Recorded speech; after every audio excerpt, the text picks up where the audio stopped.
मतलब अगर कोई ना PRD पॉलिसीज रेगुलेशन और डिस्क्लोजर सही तरीके से दिया है तो हम लोग को प्राइमरी ऑब्जेक्टिव के ऊपर हम लोग ट्रू एंड फेयर व्यू के ऊपर अपना ओपिनियन दे सकते हैं। और पता है ये ओपिनियन कितना तरह का होता है, कौन बताएगा? अरे नहीं बोलोगे तो लिखोगे कैसे एग्जाम में? हाँ ओपिनियन। अच्छा बताओ प्राइमरी ऑब्जेक्टिव क्या बोला? बोला भैया ये जो चीज सिखाए ना, accounting policy must be proper, ठीक है, रेगुलेशंस फॉलो करना चाहिए, डिस्क्लोजर होना चाहिए, ये सारा का सारा चीज जब फॉलो होगा ना तब आप अपना ट्रू एंड फेयर व्यू के ऊपर अपना ओपिनियन दे सकते हैं। क्या दे सकते हैं? अपना ओपिनियन दे सकते हैं। तो ओपिनियन कितना तरह का होता है पता है? बताओ। ओपिनियन ना 4 तरह का होता है। कितना तरह का होता है? 4 तरह का होता है। हम डिटेल्स में बाद में पढ़ाएंगे, अभी सिर्फ सुन लो, अभी सिर्फ हम समझा दे रहे हैं क्योंकि अभी सिर्फ हमें को बेसिक कंसेप्ट देना है। पहला को बोलते हैं ना क्लियर एंड अनक्वालिफाइड। क्या बोलते हैं? Clear and unqualified. मतलब भैया क्या होता है, जब बोला गया ना मेरा 100% मेरा financial statement true and fair है, 100% ट्रू एंड उसमें कोई भी एरर एंड फ्रॉड नहीं है, समझ में आया? उसमें कोई भी मिस स्टेटमेंट नहीं है, किसी भी तरह का कोई भी मैनिपुलेशन नहीं है, तब हम लोग कौन सा रिपोर्ट देंगे? Clear and unqualified. दूसरा क्वालिफाइड। क्या बोलते हैं? क्वालिफाइड बोला गया ना थोड़ा थोड़ा उसमें मिस्टेक है, एरर्स है, समझ में आ रहा है ना? थोड़ा बहुत गलती है। मतलब क्या गलती है भैया? बर्दाश्त कर सकते हैं? नहीं। अरे जिसको बर्दाश्त किया जा सकता है, गलती हुआ थोड़ा बहुत अमाउंट में लेकिन उससे ज्यादा कोई फर्क नहीं पड़ता। उससे फाइन मतलब जो इन्वेस्टर लोग है ना उससे उन लोगों को ज्यादा फर्क नहीं पड़ेगा सोच में, समझ में आ रहा है कि नहीं? मैंने थोड़ा बहुत ना कहीं पर अमाउंट में मिस्टेक हो गया था जो वो लोग रेक्टिफाई कर लिया, समझ में आया कि नहीं है? मतलब ना के बराबर। तो ऐसा सिचुएशन हम लोग कौन सा रिपोर्ट देंगे? क्वालिफाइड। तीसरा एडवर्स। क्या होता है? जब जब ना बहुत बहुत ज्यादा गलती है, मतलब बुक्स ऑफ अकाउंट चेक करें हमको समझ में नहीं आ रहा बनाने वाला कौन इंसान था कि शैतान था, ऐसा लग रहा है, ठीक है? मतलब एरर से भरती है, उसको एंट्री नहीं आता है। जब परचेज करता है ना फर्नीचर को तो परचेज अकाउंट को ही डेबिट कर देता है, फर्नीचर अकाउंट को डेबिट करने की जगह। ऐसा होता था क्या क्लास 11 में? नहीं। एसेट्स भी खरीदता है तो परचेज डेबिट कर देता है। मतलब डेबिट क्रेडिट छोड़ दीजिए भैया। और रिकॉर्डिंग मत बोलिए, इतना ज्यादा भूलता है ना, मतलब जहां तहां रिकॉर्डिंग छोड़ दिया, है ना तेना कर दिया, ठीक है? तो मतलब इसका सारा का सारा मतलब कॉपी चेक करने का मन नहीं कर रहा है, इसका बैलेंस शीट भी मैच नहीं किया, ऐसा है सिचुएशन, ठीक है? तो ऐसे लोगों के लिए कौन सा रिपोर्ट है? एडवर्स, मतलब सबसे गंदा रिपोर्ट, समझ में आ गया? एडवर्स। चौथा डिस्क्लेमर। भैया डिस्क्लेमर क्या होता है? डिस्क्लेमर का मतलब बताया गया ना, डिस्क्लेमर का मतलब बोला गया कि जब ना हम लोग को रोक टोक लगा दिया, हम लोग बोले ना जैसे ही गए अपना बुक्स ऑफ अकाउंट को चेक करने के लिए बोले कि हमको एग्जामिन करना, परचेज अकाउंट दिखाइए, बड़ा परचेज अकाउंट, पहले सेल्स अकाउंट कर लीजिए ना, हम लोग खोज रहे हैं, ठीक है? चलो सेल्स अकाउंट शुरू किए काम करना, सेल्स अकाउंट कंप्लीट हो, बोले अपना डेटर्स का बुक्स दिखाओ, जो दिखाया डेटर्स अभी बन रहा है, ठीक है? अकाउंट डेटर्स के अकाउंट नहीं, क्रेडिटर का मांगते हैं, बोल रहा है कि खोज रहे हैं नहीं मिल रहा है, मतलब बोल रहे हैं अच्छा ठीक है, अब परचेज बोला था ना देगा बाद में, परचेज दो, बोला है कि हम नहीं देंगे, आपको जो करना है कर लीजिए, मांग रहे हैं, बुक्स ऑफ अकाउंट नहीं दिया। अब एक बात बताओ, ये बहुत ज्यादा रोक टोक नहीं लग रहा है तुम लोगों को? अरे बुक्स ऑफ अकाउंट नहीं देखेंगे तो अपना ओपिनियन कैसे देंगे? बुक्स ऑफ अकाउंट को एग्जामिन करेंगे तब तो अपना ओपिनियन देंगे, एग्जामिन नहीं कर पा रहे हैं, हमको देगा बनाएगा तब तो, मेरे ऊपर रोक टोक लगा कर रख दिया, समझ में आ रहा है कि नहीं? अब बुक्स ऑफ अकाउंट हमको नहीं मिलेगा तब ना रिपोर्ट कैसे दें? ठीक बात है ना? तब कौन सा रिपोर्ट जाएगा? डिस्क्लेमर जाएगा। जब बुक्स ऑफ अकाउंट को हम लोग एग्जामिन नहीं कर पाएंगे, सही से देखने नहीं दिया जाएगा, समझ में आ गया? तो कौन सा रिपोर्ट? डिस्क्लेमर। मतलब जब ना 100% ट्रू एंड फेयर है, कोई भी मिस स्टेटमेंट नहीं है, 0% एरर है, तो कौन सा रिपोर्ट जाएगा? Clear and unqualified. अच्छा बताओ ना, भयंकर वाला मिस स्टेटमेंट है तब? अरे अरे अरे भयंकर वाला मिस स्टेटमेंट है, एडवर्स बताए थे, भयंकर वाला मिस स्टेटमेंट। अच्छा ना एकदम रोक टोक लगा दिया, बुक्स ऑफ अकाउंट को छूने भी नहीं दिया गया, डिस्क्लेमर। अरे थोड़ा थोड़ा ना मिस स्टेटमेंट है, थोड़ा थोड़ा ना रोक टोक है, थोड़ा थोड़ा मिस स्टेटमेंट बर्दाश्त करने लायक है, थोड़ा थोड़ा रोक टोक हम बर्दाश्त कर सकते हैं, कौन सा रिपोर्ट देंगे? क्वालिफाइड एग्जाम में बहुत बार आ चुका है। 2012 में भी यही क्वेश्चन पूछा था। हम तुम लोगों को डिटेल्स में पढ़ाएंगे। तुम लोगों को सीट में लिखा हुआ है ना जो दिए, ठीक है, बहुत अच्छा। ये था हम लोग का प्राइमरी ऑब्जेक्टिव वाले हम लोग पढ़े। इसके बाद हम लोग पढ़ेंगे ना सेकेंडरी ऑब्जेक्टिव। कौन सा ऑब्जेक्टिव? ये था हम लोग का प्राइमरी, अब है सेकेंडरी। सेकेंडरी ऑब्जेक्टिव भैया क्या होता है समझाइए ना। देखो ऑडिटर का पहला प्राइमरी ऑब्जेक्टिव था ना अपना ट्रू एंड फेयर व्यू के ऊपर अपना ओपिनियन देना, ठीक है, कि वो ट्रांसपेरेंसी है कि नहीं है उसका फाइनेंशियल स्टेटमेंट। सेकेंडरी ऑब्जेक्टिव बोलता है ना जब हम लोग अपना ओपिनियन देने के लिए जाएंगे, जब बुक्स ऑफ अकाउंट को एग्जामिन करेंगे, चेक करेंगे, तो क्या हमको फ्रॉड एंड एरर्स मिल सकता है? मिल सकता है ना। तो ऐसा सिचुएशन में जब हम लोग को फ्रॉड एंड एरर मिलेगा तो हम लोगों को क्या करना पड़ेगा? क्या करना क्या पड़ेगा? ये कौन समझाएगा? सेकेंडरी ऑब्जेक्टिव मतलब हम लोगों का ना एक ऑडिटर का काम फ्रॉड एंड एरर्स को ढूंढना नहीं होता, लेकिन जब अपना ओपिनियन देने जाएंगे, जब मिल जाएगा फ्रॉड एंड एरर्स, तो हम लोगों को तो उसको एग्जामिन करना पड़ेगा। तो एक क्वेश्चन देगा तुम लोगों को एग्जाम में, क्या एक ऑडिटर का objective deduction and prevention of fraud and errors होता है? डिडक्शन माने खोजना, प्रिवेंशन माने बचाव करना। क्या एक ऑडिटर का ऑब्जेक्टिव क्या डिडक्शन एंड प्रिवेंशन होता है? खोजना और बचाव करना होता है? तो सुनो ध्यान से, मान लो ऐसा क्वेश्चन दिया तो हम लोग लिखेंगे ना ऑडिटर का secondary objective fraud and errors का, secondary objective fraud and errors को ढूंढना है, सही बात है, नो डाउट, मैंने डिडक्ट करना है किसके अनुसार? सेकेंडरी ऑब्जेक्टिव के अनुसार, बट प्रिवेंशन करना नहीं है, प्रिवेंट करना नहीं है। सिर्फ जाकर ऑडिटर ये बात मैनेजमेंट को इन्फॉर्म कर सकता है, शेयर होल्डर को इन्फॉर्म कर सकता है कि आपके कंपनी में ऐसा ऐसा हो रहा है, लेकिन कभी भी ऑडिटर जाकर सीबीआई जांच नहीं कराएगा, ऑडिटर जाकर एफआईआर नहीं कराएगा। एक ऑडिटर मतलब ना डिटेक्ट करना का ऑडिटर का काम होता है, और ज्यादा ज्यादा एडवाइस देना, प्रिवेंट करना मतलब कंपनी को बचा लेना, कंपनी के लिए एफआईआर करना, ये सब मेरा काम नहीं। एक बात बताओ, तुम लोग बहुत सारा घोटाला का नाम सुनता होगा, 2G स्कैम हुआ, उसका एक CNAG होता है, हम तुम लोग पढ़ाएंगे CNAG के बारे में, controller and auditor general of India, ठीक है, पढ़ाएंगे, पहले बात सुनो ध्यान से। लेकिन वो जितना लोग था ना वो लोग सिर्फ बुक्स ऑफ अकाउंट को एग्जामिन किया, कॉमनवेल्थ गेम हो, ठीक है, या 2G स्कैम हो, वो लोग सिर्फ और सिर्फ क्या किया? बुक्स ऑफ अकाउंट को एग्जामिन किया। नहीं कभी सुना वो लोग जाकर एफआईआर करके आया? मतलब एक ऑडिटर का ऑब्जेक्टिव डिडक्शन होता है, प्रिवेंशन नहीं होता है। प्रिवेंशन में अगर लिखना भी होगा तो सिर्फ लिखना ना, सिर्फ इन्फॉर्म करना शेयर होल्डर एंड मैनेजमेंट को कि आपके कंपनी में ऐसा ऐसा हो रहा है। अब जो करना है आप लोग समझिए, इससे ज्यादा हम लोग का कोई काम नहीं है। एक क्वेश्चन आया तुम लोग एग्जाम में सेकेंडरी ऑब्जेक्टिव से रिलेटेड, क्या भैया ऑडिटर का काम वॉच डॉग की तरह होता है कि ब्लड हाउंड की तरह होता है? Auditor is a watch dog, क्या ब्लड हाउंड है? बताओ, क्या ऑडिटर वॉच डॉग होता है कि ब्लड हाउंड? ईश्वर लोग एग्जाम में लिखा भैया डॉग कहाँ से आ गया ऑडिटर के बारे में, ठीक है, तो क्या बताना चाह रहा है? एक बात बताओ, तुम लोग बताओ, चलो तुम बताओ, क्या नाम है? भद्रेश्वर सुजान, हाँ ठीक है, चलो तुम ही बोलो। वॉच डॉग होता है, हाँ बोलो शिवश्री। नहीं पता? अरे दिमाग तो लगाओ, किसी को नहीं पता।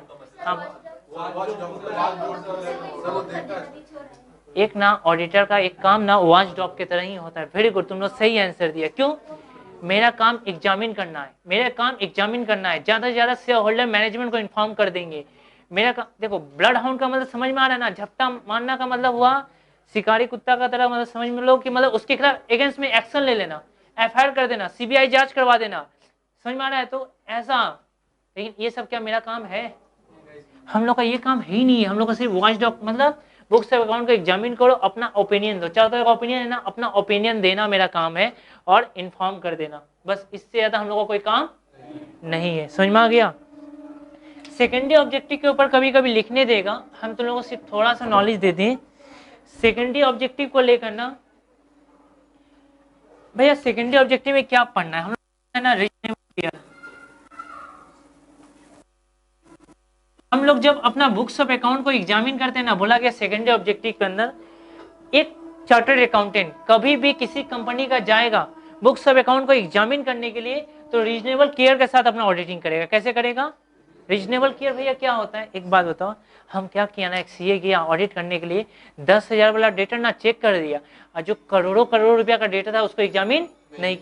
भैया पली बताइए, सीए में क्या सारा का सारा बुक्स ऑफ अकाउंट को एग्जामिन करना पड़ता है? तो हम बोलेंगे सारा बुक्स ऑफ अकाउंट को एग्जामिन करना नहीं पड़ता, टेस्ट चेकिंग के आधार पर अपना रिपोर्ट देते हैं। समझ में आ गया? तुम बताओ, एक रिलायंस कंपनी का न जाने कितना डेटर्स है, न जाने कितना क्रेडिटर्स है, क्या सबको घर में बैठकर चेक करेंगे? इतना पॉसिबल है नहीं। तो किसके आधार पर रिपोर्ट दिया जाता है? टेस्ट चेकिंग के आधार पर। किसके आधार पर? Test checking. जब टेस्ट चेकिंग करना था एक सीए को, तो सिर्फ जो छोटा मोटा डेटा था 10,000 उसको चेक करके रिपोर्ट दे देगा? अरे जो करोड़ों का डेटा था उन लोगों को भी तो चेक करना चाहिए था, क्योंकि अगर एक को घोटाला कर देगा करोड़ों का, सोचो कितना बड़ा घोटाला हो जाएगा। समझ में आ रहा है? तो बोला रीजनेबल केयर मतलब हर तरह से आप चेकिंग कीजिए, हर जगह से कुछ ना तो कुछ सैंपल टेस्ट लीजिए। ये टेस्ट चेकिंग सिखाएंगे तुम लोग, एग्जाम में आएगा 10 मार्क्स का। यहाँ नहीं, वो चैप्टर है, हम लोग चैप्टर पढ़ेंगे, टेंशन मत लेना। फिर बोला स्पेशल एफर्ट रिक्वायर्ड। ये तुम लोग हेडिंग भी याद कर लोगे ना, बहुत बड़ा बात है, हेडिंग भी लिख दिया तो, क्योंकि सेकेंडरी ऑब्जेक्टिव ना सिर्फ 5 मार्क्स में आता है। स्पेशल एफर्ट रिक्वायर्ड, भैया ये क्या होता है? एक बात बताना, सबसे ज्यादा घोटाला कौन सा अकाउंट में होने का चांस है? बताओ, इतना सारा अकाउंट नाम सुना होगा ना, purchase, sales, creditors, debtors, capital, cash, furniture, machinery, bank. Bank में कैसे होगा? बैंक में चांस कम है। बताओ सबसे ज्यादा घोटाला कहाँ होने का चांस? कैश अकाउंट में। कैश अकाउंट में जान के रख लेना, सारा का सारा फॉल्स एक्सपेंसेस कैश अकाउंट में जाता है। समझ में आ रहा है कि नहीं? खर्चा तो भरा पड़ा मिलेगा, झूठा झूठा। समझ में आ रहा है कि नहीं? जितना घोटाला अगर सबसे ज्यादा हो सकता है तो कौन से अकाउंट में हो सकता है? कैश अकाउंट में हो सकता है। समझ में आ रहा है कि नहीं? मीन्स कैश अकाउंट में जब सबसे अधिक होने का चांस है, तो हम लोग को सबसे ज्यादा अच्छा से किसको वेरीफाई करना चाहिए? कैश अकाउंट को। जैसे कि अच्छा मान लो सपोज हम गए ना, ये मेरा अकाउंट, ये मेरा कैशियर था, मेरा पापा बोले ना ठीक है तुम ऑडिट नहीं कर सकता ना, अच्छा बात है, कोई बात नहीं, तुम मेरा कंपनी का ऑडिट नहीं करना, ठीक है, लेकिन जाके एक बार चेक तो करके आओ। या मान लो हम किसी कंपनी में गए चेक करने के लिए, ये कैशियर बन के बैठा था, हम इसका कैश को एग्जामिन किए ना, कैश देखे, अरे कैश तो बचना चाहिए 50,000, लेकिन सिर्फ बच रहा है 10,000। सिर्फ कितना बचा? ये बोला भैया बाकी पैसा ना हम लिए नहीं है, मेरा घर पे ना मेरा लड़की का शादी था, इसके लिए निकाल के रखे हैं, तो इसका ये बात सुन के इसको माफ कर देंगे कि मैनेजमेंट को इन्फॉर्म करेंगे। समझ में आ रहा है? तो ऐसा ऐसा एक्सक्यूज भी तो देगा ना।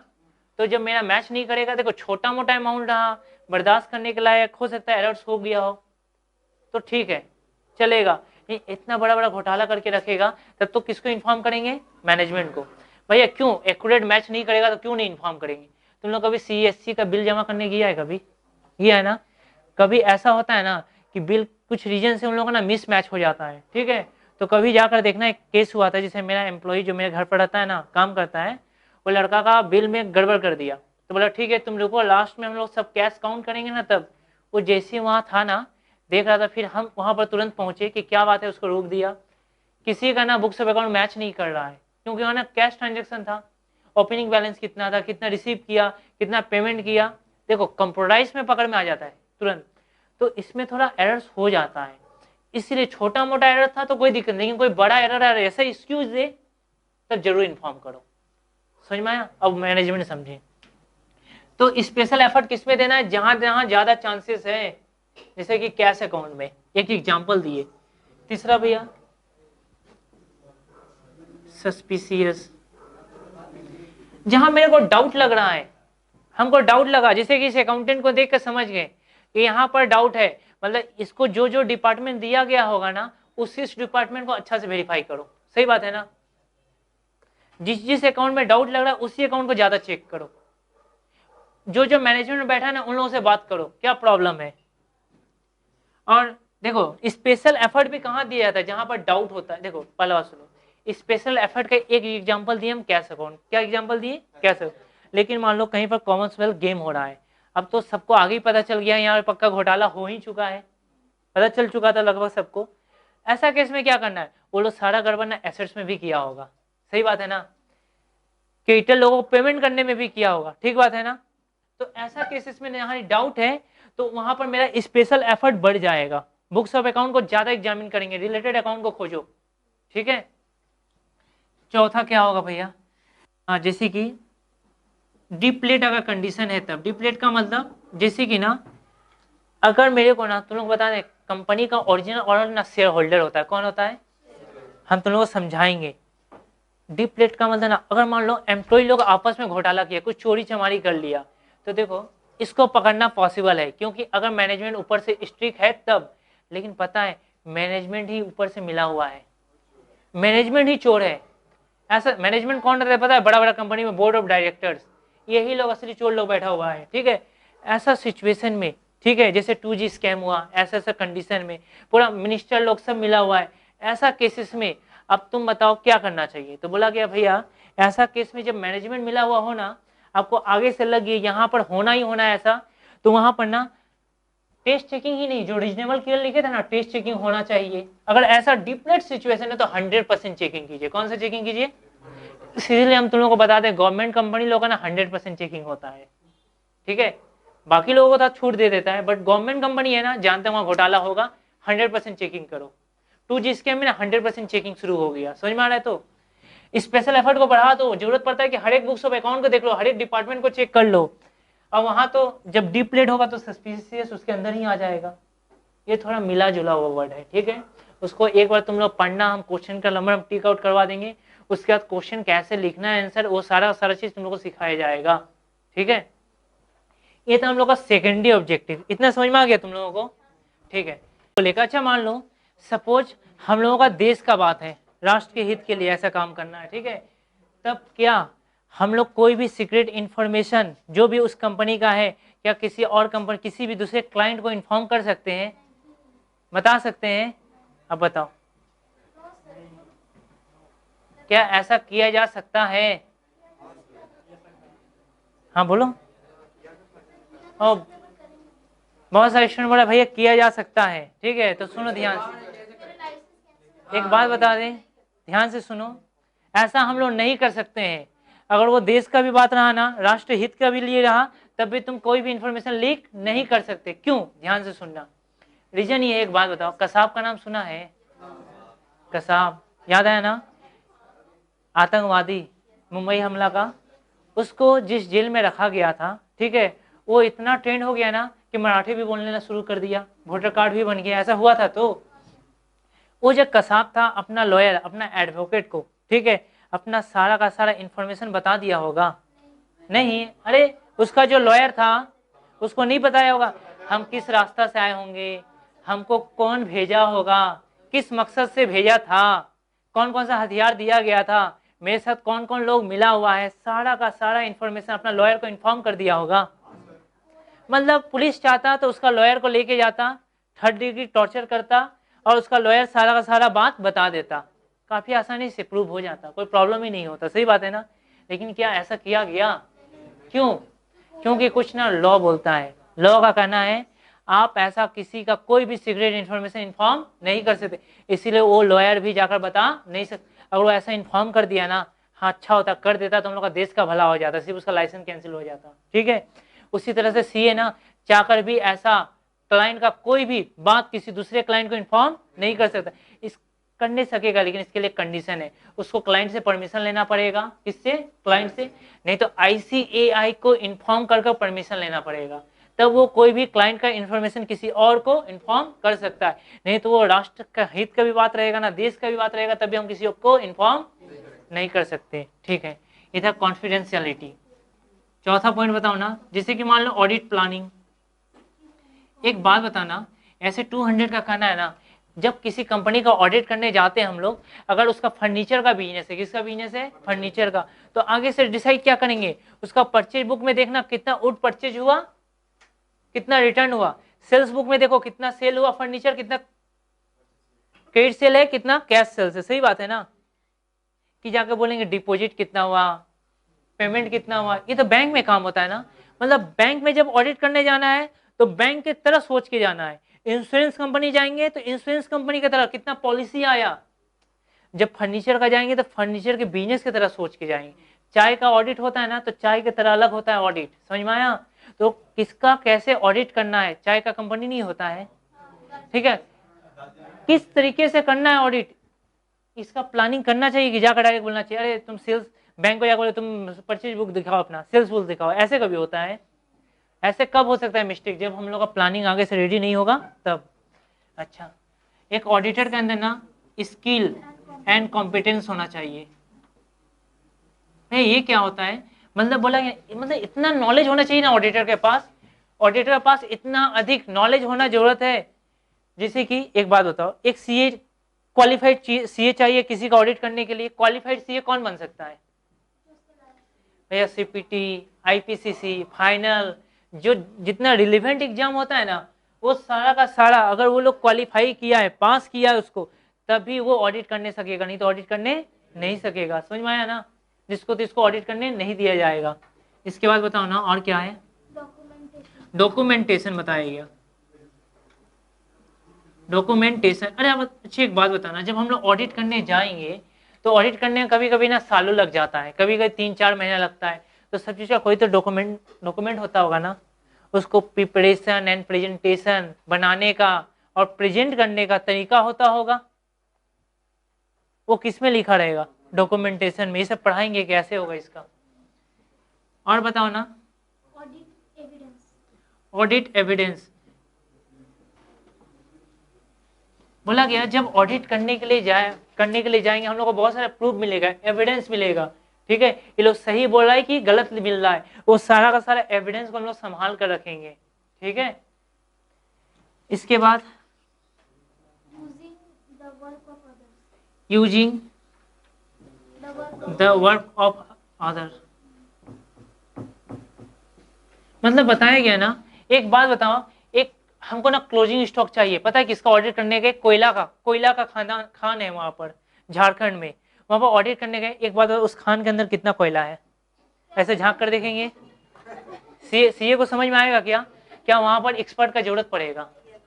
एक्सपर्ट का जरूरत पड़ेगा ना। वो जो एक्सपर्ट आ रहा है, एक्सपर्ट का नाम क्या है? वो एक्सपर्ट कहीं ऐसा तो एक्सपर्ट नहीं है ऐसे देख रहा है कि इसके अंदर कितना कोयला है कि नहीं। ऐसा होता है झोला छाप डॉक्टर की तरह, झोला छाप इंजीनियर लोग, ऐसा होता होगा ना। तो चेक करो वो पास किया है कि नहीं किया, उसका सर्टिफिकेट है कि नहीं, उसका मेंबरशिप नंबर क्या है, तब उसको ये उसका एक्सपर्ट का अपना व्यू के अनुसार उसका बात मानना कि इस खान के अंदर कितना क्लोजिंग स्टॉक है और कितना नहीं। ये सब बात कौन बोला ऐसे?